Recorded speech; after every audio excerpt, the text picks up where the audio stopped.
ওই দুনিয়া কি ভোগ করছি আমরা? এই সামান্যটুকু দুনিয়া, 3 বেলাও তো আমরা ঠিক মতো সামান্য কুদুর খাবার খাই, এইটুকুর জন্য আখেরাত ছেড়ে দিলেন। একটা অটো ড্রাইভারের সারাদিন ইনকাম কত? সব যাইয়া থুইয়া 300 টাকাও তো থাকে না। এই 300 টাকার জন্য আল্লাহকে ছেড়ে দিলেন। একটা সিএনজি ড্রাইভারের ইনকাম কত? সারাদিনে 700-800 টাকাও তো থাকে না। সব মালিক জমা, গ্যাস, এরপরে রাস্তার যে খরচ, ওই যে জায়গায় জায়গায় টাকা দিতে হয় না, জিবি না কি কয় দিবে, এই তো এগুলো দিয়া ঠিয়া 700-800 টাকাও তো থাকে না। তো 700-800 টাকার জন্য মহান আল্লাহকে ছেড়ে দিলেন। 5 ওয়াক্ত নামাজ ছেড়ে দিলেন। 300 টাকার জন্য 1 ওয়াক্ত নামাজ পড়তে পারলেন না। 700 টাকা মিলাইতে গিয়ে 1 ওয়াক্ত নামাজ পড়লেন না। হায় হায় নাফরমান, কত বড় নাফরমান।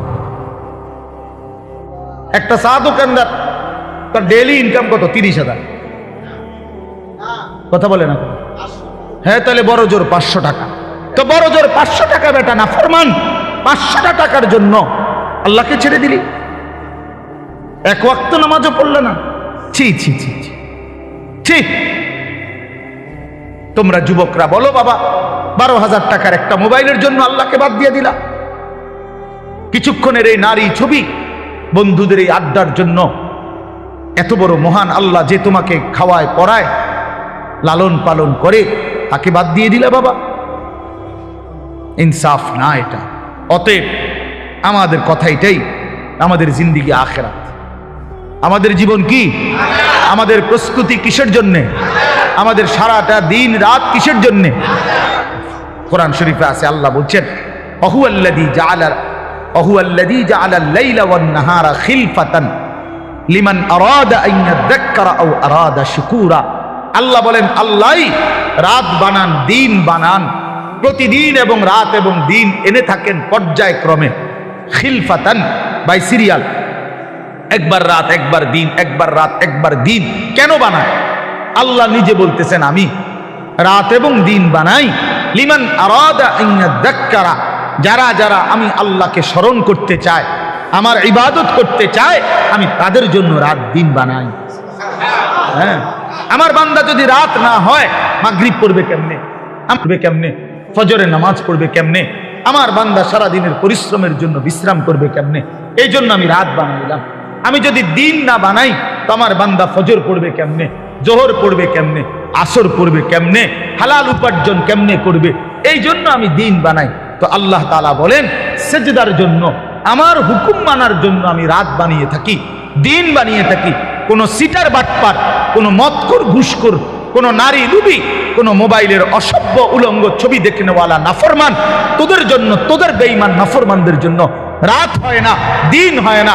রাত দিন হয় ইমানদারের সেজদার জন্য। এই জন্য বাটপার সিটার গুলো, লম্পট দুশ্চরিত্র গুলো, সুদখোর হারামখোর গুলো এই নামাজি ইমানদার বান্দাদের উসিলায় বাকিগুলা বাদ খায়। এদের বরকত, এদের বরকত। এই সিটার বাটপার চলে এদের উসিলা, নাইলে এগরে খাওয়াইলো না। যদি সেজদাওয়ালা না থাকতো, যদি ইমানওয়ালা না থাকতো, যদি তালিবে ইলম না থাকতো, যদি উলামায়ে কেরাম জমিনে না থাকতো, যদি আল্লাহর কোরআন পড়নেওয়ালা কেউ না হতো, আল্লাহর জিকির যদি উচ্চারিত না হতো, তাহলে কোনো নাফরমান বেঈমানের জন্য আল্লাহ পাক রাতও বানাইতেন না, দিনও বানাইতেন না। আল্লাহ আমাদেরকে বুঝ দান করেন। অতএব এখন শেষ কথা হলো, আমরা যদি বুঝে থাকি এই কথাটা যে আমাদের মূলত জীবন আখিরাত, আমাদের প্রস্তুতি আখিরাত, আমাদের রাত আখিরাতের জন্য, আমাদের দিন আখিরাতের জন্য, আমাদের যৌবন আখিরাতের জন্য, কিশোর তোমার কৈশোর আখিরাতের জন্য, বয়স্ক বাবা আল্লাহ আপনাকে একটু হায়াত বেশি দিছে আখিরাতের জন্য, বিড়ি খাওয়ার জন্য না, চা দোয়ানে গপ মারার জন্য না, সারাদিন একটার পর একটা পান খাওয়ার জন্য না। আখিরাত আপনাকে দিছেন আল্লাহ তাআলা, জীবন হায়াত আখিরাতের জন্য। এই আখিরাত কামাই করার, পরকালের পাথেয়, পরকালের পুঁজি, কবর হাসর আখিরাতের পুঁজি সংগ্রহের একটা শ্রেষ্ঠতম মাস, একটা বড় সিজন, একটা বড় মৌসুম, এটা হলো মাহে রমজান। এই কথাটা আমি বলতে চাই। সিজন বুঝতে হয়। বুদ্ধিমান ব্যবসায়ী, হ্যাঁ বুদ্ধিমান কৃষক জমিনে ফসল করবার আগে সিজন চিনে যে এখন কোনটা লাগাইতে হবে। কথা বুঝছেন নি? সিজন হইলো আলুর, আপনি লাগাইছেন টমেটো, তাহলে হইতো না। সিজন চিনতে হবে কোন সময় কোন তরকারির মৌসুম, কোন সময় কোন ফসলের মৌসুম। ব্যবসায়ীও সিজন বোঝে। হ্যাঁ, এখন রোজা, আপনি উঠাইছেন গরু ছাগল, না আপনি আমার কাপড়ে না উঠেছেন। কথার কথা, একটা সিজন। মানুষ কি ধরে? সিজন ধরে, যে ভাই এখন আমাকে ব্যবসার সিজন, এই 1 মাস সিজন। তাহলে মৌসুম চিনে। আমরাও ওয়াজরা বলি যে শীতকাল আমগো ওয়াজের মৌসুম, ওয়াজের সিজন আমগো, মানে এই সময় ওয়াজ বেশি। ঠিক না কথা? প্রত্যেকেই মৌসুম চিনে, সিজন চিনে। তো আল্লাহ তাআলা বলছে, বান্দা, আখিরাত কামাই করার, জান্নাত কামাই করার সবচেয়ে বড় সিজন, মৌসুম মাহে রমজান। আর সেটা আর মাত্র 30 দিনও বাকি নাই। এই আমাদের সামনে একদম অল্প কয়দিন, আর মাত্র 1টা মাস। এই 1 মাসের ব্যবধানেই আমাদের সামনে আসতেছে মাহে রমজান। আল্লাহ তাআলা বলছেন, ইয়া আইয়ুহাল্লাযীনা আমানু কুতিবা আলাইকুমুস সিয়ামু কামা কুতিবা আলাল্লাযীনা মিন ক্বাবলিকুম লাআল্লাকুম তাত্তাকুন। রোজার বিস্তারিত আলোচনা হুজুররা করবে, আমি এই জন্য আপনাকে ইমাম সাহেবরাই বলবে ইনশাআল্লাহ। কিন্তু আমার বলার উদ্দেশ্য শুধু এই কথা বলা যে আল্লাহ বলছে, বান্দা, তোমাদের উপরে রোজা ফরজ করলাম, পূর্ববর্তী ইমানদারদের উপরেও আমি ফরজ করেছি। উদ্দেশ্য কি? উদ্দেশ্য হলো আল্লাহ বলেন, লাআল্লাকুম তাত্তাকুন।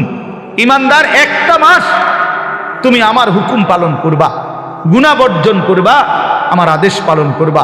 রোজা, নামাজ, ইফতার, সাহারি, 20 রাকাত তারাবি, ভোর রাত্রে কিছুটা তাহাজ্জুদের নামাজ, সেজদা, দোয়া, কান্নাকাটি, জিকির, তেলাওয়াত, যাকাত, ফিতরা, দান, সাদাকা, শবে কদর, রমজানের শেষ দশকের ইতিকাফ, এতগুলো ইবাদত দিয়ে আমি সিজনটা সাজাইছি, রমজানটা সাজাইছি। অতিরিক্ত অনেক কিছু দিছি। ইফতার রমজান উপলক্ষে, সাহারি রমজান উপলক্ষে, 20 রাকাত তারাবি রমজান উপলক্ষে, শবে কদর রমজান উপলক্ষে, শেষ দশকের ইতিকাফ রমজান উপলক্ষে।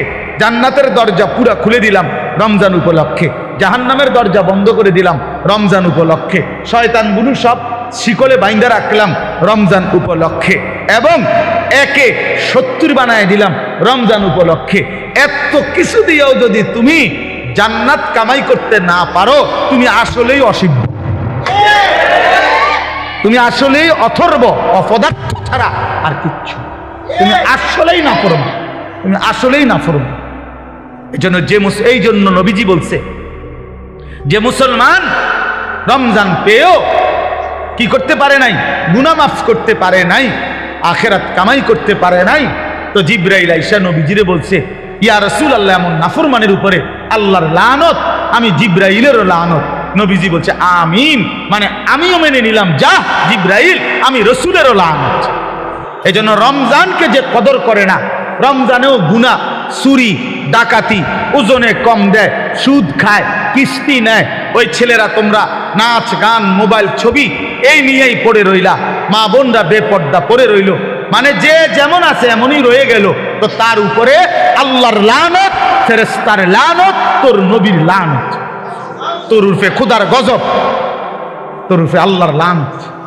আর এত জনের লানত নিয়ে সুখ কপালে জুটবে না, দুনিয়াতেও আখিরাতে।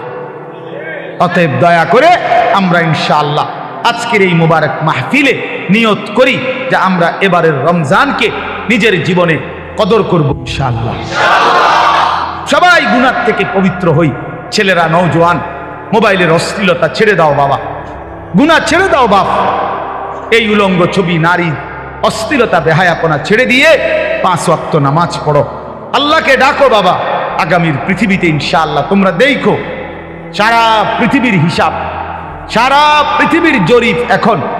প্রত্যেক যে আমার আগে বক্তব্য দিলেন আপনি, হ্যাঁ, না চাচা বক্তব্য দিচ্ছেন না, চাচা কি বললেন কোন একটা কথা, আমি তো এনার্জি করতে করতে শুনছি যে এই 70-72 বছর বয়সে এই গ্রামে ছেলেরা যে এরকম একটা ফাউন্ডেশন করে উদ্যোগ নিছে, এটা প্রথম। আপনি বললেন না একটু আগে? আচ্ছা বলেন তাইলে এটার অর্থ কি? অর্থ হলে আমি ব্যক্তিগতভাবে এখন প্রতিদিন গড়ে 3টা-4টা বয়ানে যাই, এরপরও কুলাইতে পারি না। তো আমার বলার উদ্দেশ্য হলো, আমি যদি 100টা বয়ান করে থাকি মনে করেন মাহফিল, এর মধ্যে 98টা হবে যুব সমাজের আয়োজন। সারা বাংলাদেশ কথা। গতকালে আমি মহেশখালী ছিলাম, এই যেখানে কক্সবাজার মহেশখালী নাম শুনছেন না? ওইখানে বাংলাদেশের বড় একটা তাপ বিদ্যুৎ কেন্দ্র হইতেছে ওইখানে, ওইখানে মাতার বাড়ি। তো ওইখানে ছিল তো হাজার হাজার যুবক, হাজার হাজার, তার মানে সারা বাংলাদেশে এরকম নওজোয়ানরা আগাইতেছে আল্লাহর দিকে, কোরআনের দিকে, ইসলামের দিকে। সারা বাংলাদেশে আপনারা এখন চাচারা বলেন, আগে 20 বছর আগে যতগুলো মাদ্রাসা দেখছেন চারিদিকে, এখন গলিতে গলিতে হাঁটলে হাঁটলে চারিদিকে ডানে বামে মাদ্রাসা দেখা যায় না? তো বাড়ছে কিনা? অনেক বাড়ছে, 10 গুণ বাড়ছে, 50 গুণ বাড়ছে। সারা বাংলাদেশে প্রত্যেক বছর এখন বছরে বারবার বাংলাদেশের ছেলেরা কোরআনের হাফেজ হিসাবে সারা বিশ্বের আন্তর্জাতিক প্রতিযোগিতায় 70 দেশ 100 দেশের সাথে 1 নম্বর 2 নম্বর হয়ে থাকে বাংলাদেশের ছেলেরা। তার মানে বোঝা গেল যে আলহামদুলিল্লাহ যুব সমাজ নওজোয়ানরা যেভাবে ইসলামের দিকে আগাইতেছে, আগামীর পৃথিবীতে এই নওজোয়ানরাই কালেমার পতাকা উড়াবে ইনশাআল্লাহ। হ্যাঁ হ্যাঁ, ইসলামের পতাকা উড়বে, বিজয়ের পতাকা উড়বে ইনশাআল্লাহ। তখন তোমরা যেই ছেলেরা নামাজি হবা, চরিত্রবান হবা, ইনশাআল্লাহ মনে রাখো তোমাদের হাতেই ইমানের পতাকা উঠবে। কোন বাটপার, নারী লুবি, চরিত্রহীন লম্পট, বেনামাজি, অসভ্য তোমারে দিয়া মনে করো আগামীর পৃথিবীর কোনো কাজ হবে না, কেউ তোমারে নিবে না। আমি বলব এই জন্য চরিত্র হেফাজত করো, আখলাক হেফাজত করো। আমি দোয়া করলাম এই সুন্দর ফাউন্ডেশন আমাদের যেই কোনো পরামর্শ দরকার, শুধু ঘন ঘন মাহফিল না চাইলে আমার মাদ্রাসায় যাইবা, অসুবিধা নাই। প্রতি মাসের 2য় শনিবার আমাদের মাদ্রাসায় মাসিক ইসলাহি মাহফিল হয়। এই যে ফেব্রুয়ারি মাসের 8 তারিখ 2য় শনিবার হবে ইনশাআল্লাহ। আপনারা নওজোয়ানরা, ছেলেরা তোমরা যাইও, বয়ান শুনতে যাও, দেখা হোক। কোনো পরামর্শ দরকার হইলে আমরা পরামর্শ দেব ইনশাআল্লাহ। কিন্তু ইনশাআল্লাহ আমার আশা এটা, আমরা বিশ্বাস করি আগামীর পৃথিবী যুবকরাই, নওজোয়ানরাই কালেমার পতাকা উড়াবে ইনশাআল্লাহ। অতএব আমরা যেন কেউ নষ্ট না হই, চরিত্রহীন না হই, চরিত্রহীন না হই। আল্লাহ আমাদেরকে তৌফিক দেন, কবুল করেন। আজকের এই মোবারক মাহফিলকে আল্লাহ তাআলা ভরপুর বরকত দান করেন। আর কিছু দৃঢ় থাকো, অর্থাৎ কোনো অবস্থাতে নিজের 1 ওয়াক্ত নামাজও ছেড়ো না। নিজেকে ভুলে মানুষের সংশোধন, নিজের ইমান, আমল, নামাজ, রোজা আমনে ওটা মেল করতেছে, ওটা সংশোধন করে, গ্রামে কাজ্জা ফাসাদ এগুলার সমাধান করে। জোহরের নামাজও পড়ে নাই, আসরের নামাজ ওটা মেল করে, জনসেবা করে। আপনার এই জনসেবার দরকার কি? আপনারে কে বলল যে নিজের নামাজ বাদ দিয়ে মানুষের সেবা করতে? এটা আপনারে কোন ইবলিসে কইল? এটা কে বলল? এটা কোন ধরনের জনসেবা? আমি পেশাবের উপরে দাঁড়াইয়া আরেকজনরে ভালো পানি দিয়ে গোসল করা, হেবড়া নিজ দাঁড়াই দিছে পেশাবে, বুঝছেন না? নিজে মদ খাই, আরেকজনরে মধু খাওয়া। তাহলে এইখানে আহাম্মকি ছাড়া আর কিচ্ছু নাই। তার জন্য নিজের সংশোধন আগে, মানুষের সেবা, মানুষের কল্যাণ অবশ্যই ভালো কাজ, কিন্তু সেইটা হবে আমার নিজের সংশোধন শতভাগ ঠিক রেখে, শতভাগ ঠিক। আমার মাহফিলের দেরি হয়ে যাইতেছে, এখন আমার মাগরিব বাদ এখানে বয়ান করার কথা। আজকে আমার আরো 2টা মাহফিল আছে আজকে। এখন আমি চিন্তা করলাম যে ধরে আমার ওয়াজ যেহেতু ক্ষতি না হয়, মাগরিবের নামাজ বাদ দিয়ে লাই টানা আইসা পড়ি। তাহলে আপনারা যে সময় মাগরিব পড়তেছিলেন তখন তো আমি যদি টানা আইসা পড়তাম, তাহলে এই আধা ঘন্টা টাইম ফাঁকি দেওয়া, যে সময় আপনারা নামাজ পড়ছেন, সুন্নত পড়ছেন, তো আমি তো আইতে পারতাম। আপনি আইয়া বুঝলেন, নইলে আমার তো দরকার আপনার করে হেদায়েত করেন, আমি জাহান্নামে গেলে গেলাম। ঠিক না? এটাই তো বুদ্ধিমানের কথা নাকি না? আমি ঠিকই সাফিতলা বা জামাত নামাজ পড়ে তারপরে আসছি, কথা বুঝছেন? কিন্তু এই তাহলে এটা হলো বুঝের হিসাব যে আমার নামাজ বাদ দিয়ে বুঝি আমি আপনার মাহফিল ধরতে যাবো। কেন 10 মিনিট দেরি হইলে কি হবে? আধা ঘন্টা দেরি হয়েছে, 8 পিস হয়েছে, খালাস। এই জন্য বললাম নিজের সংশোধনের ফিকির, কিশোর, নওজোয়ান, বয়স্ক সবার মধ্যে বাবা এটা দরকার। এই জন্য আমরা যে মোবাইল সবাই মিলে ব্যস্ত, অন্যকে শোনাবো, অন্যকে দেখাবো, তো নিজের পরিবর্তন হবে কখন? এই জন্য এতে নিজের পরিবর্তন হয় না। মোবাইল হাতে ধরে রাখলে মনোযোগ হয় না, দিল জমে না, কথার মধ্যে আগ্রহ তৈরি হয় না, নিজের অন্তরে কোনো বিবেচনা, বিবেক, দিল জাগে না, প্রেরণা আসে না। এক তো হইল হুজুর আসছে, ওনারে চিনি, এক ওনা এখন অনেক লোকে হয়তো ওনার বয়ান শুনে আমিও আসছি, হ্যাঁ, উড়াউড়ি করে, দৌড়াদৌড়ি করে, দফাদফি করে আসলাম, দেখলাম, হুর হুর করে আবার চলে গেলাম, খালাস। এটা তো কোনো জিন্দিগি না বাপ। এই জনপ্রিয়তা দিয়েই হবে কি? আর এই আসা যাওয়ার দ্বারা হবে কি?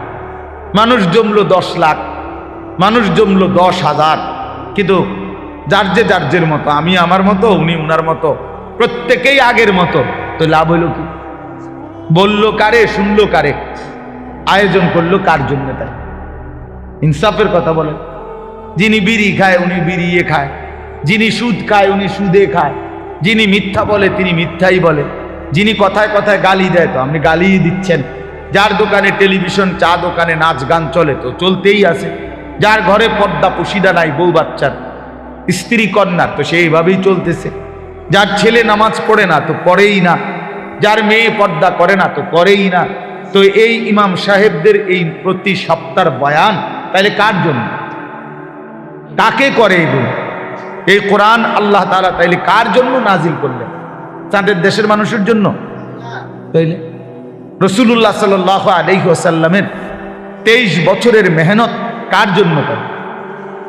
কাকে তিনি, কার জন্য তিনি এই কাঁদলেন, এই চোখের পানি ফেললেন, তায়েফের এত রক্ত ঝরাইলেন, পেটে 2টা পাথর বাঁধলেন ক্ষুধার কষ্টে, ঘরের চুলায় 3 মাস, নবীজির স্ত্রীরা বলছে টানা 3 মাসও গেছে, কোনো দিন 3 মাসে ঘরের চুলায় রান্না করা কোনো খাবার খাই নাই আমরা। তো এইভাবে রাত দিন ক্ষুধার্ত, রক্তাক্ত, চোখের পানি, এইভাবে নবীজি কষ্ট দিবানিশি করে, মাকসাদ, উদ্দেশ্য কি ছিল? তাই নবীজির নাম ব্যবহার করে আমরা কিছু জিলাপি খাবো, খিচুড়ি খাবো, বিরিয়ানি খাবো, খালাস। এই তো 23 বছর নবীজির মেহনতের খোলাসা, মানে লক্ষ্য উদ্দেশ্য, ঠিক না? তাইলে ইনসাফ কি বলে, বিবেক কি বলে? এই জন্য প্রিয় বাপ, প্রিয় ভাই, এটা জরুরি বিষয়। নিজের পরিবর্তন, নিজের সংশোধন, নিজের ফিকির খুব জরুরি, খুব জরুরি। মানুষের কল্যাণ এটা উত্তম, কিন্তু নিজেকে বাদ দিয়ে না, নিজেকে ভুলে না, নিজেকে ছেড়ে দিয়ে না। এই সংসারের জন্য আমি আমার জীবনটা হুজুর শেষ করে নিলাম। কি লেগে আপনি শেষ করলেন সংসার? আপনারে কইছে কোন ছাগলে, কোন ছাগলে আপনারে বলছে সংসারের লেগে জীবনটা শেষ করতেন?